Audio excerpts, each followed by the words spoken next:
Word of the day is myth. After the Haryana Assembly election results, there are claims being made that this was a Jat versus Non Jat election. But is that really borne out by the numbers, or is it a myth that is being perpetuated? Let's take a look at what the election data tells us. But before that, to see which communities the BJP and the Congress got their votes from, you have to first understand the social and political map of Haryana. So the state is broadly divided into 7 parts.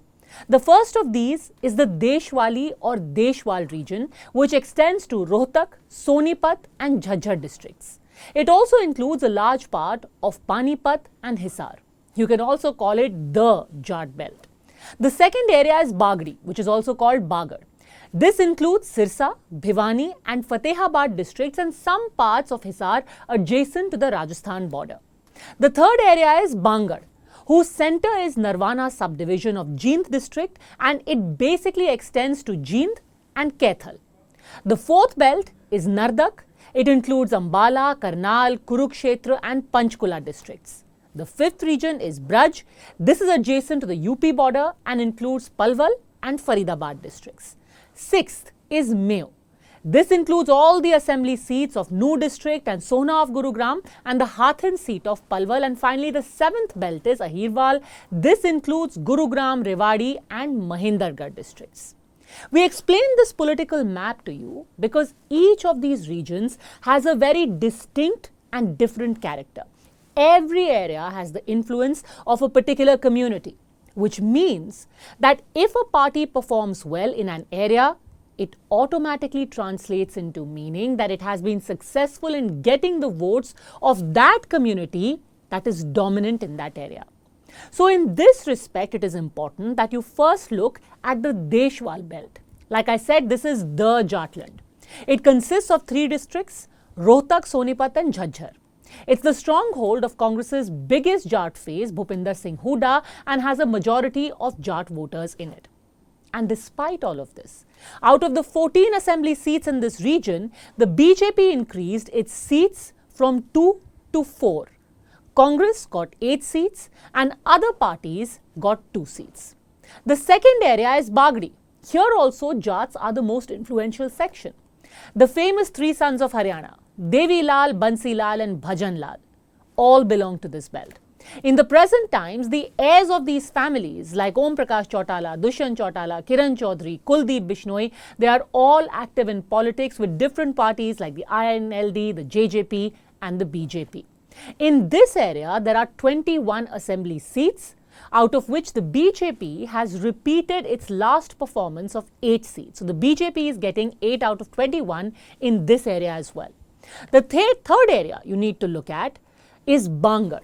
This one has 9 seats.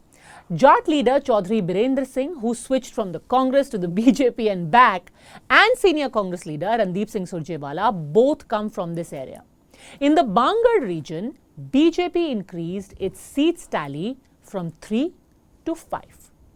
Now these 3 regions are all Jat dominated. Simply put, if you look at these 3 Deshwal, Bagdi and Bangar, all of them are heavily influenced by Jat votes.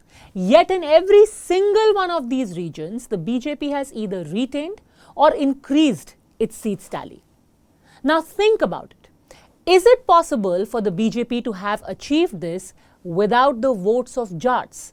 How is the logic then holding that all the Jats went to the Congress and the non-Jat voters are the ones who gravitated towards the BJP? Now, many people will tell you that in the Jat-dominated seats, if the BJP won, it was only because they had fielded non-Jat candidates to take advantage of the counter-polarization.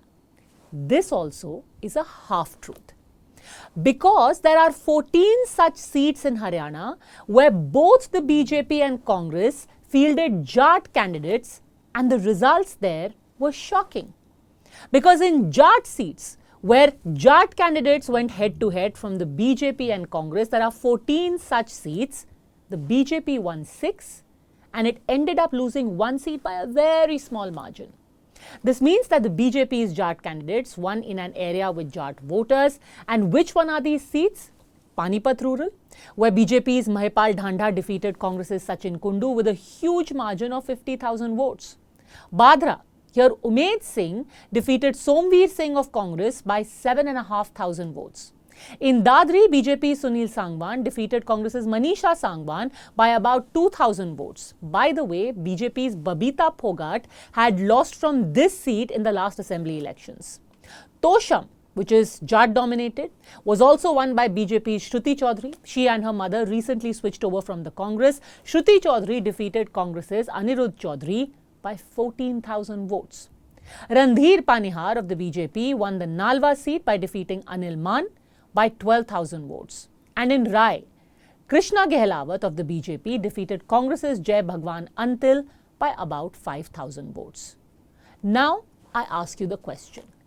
If the Jat vote has completely slipped from the BJP's hands, how could this have been possible? Other than this, there are 15 seats where a Jat was pitched against a non-Jat. Here, the Congress in alliance with the CPM won 7 seats and the BJP bagged 6. So it's almost 50-50 in all of these seats. And just as a final statistic, here's some food for thought. In this assembly election in Haryana, the BJP has got 22 new seats.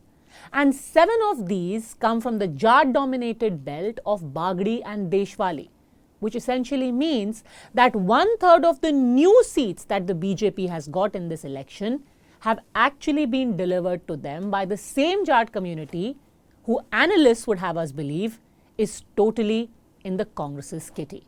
Now, why did this happen? Was it because of seat selection? Was it because of some independents, some Jat rebels who were fielded by either party? That is going to be analyzed by both the parties, the Congress and the BJP.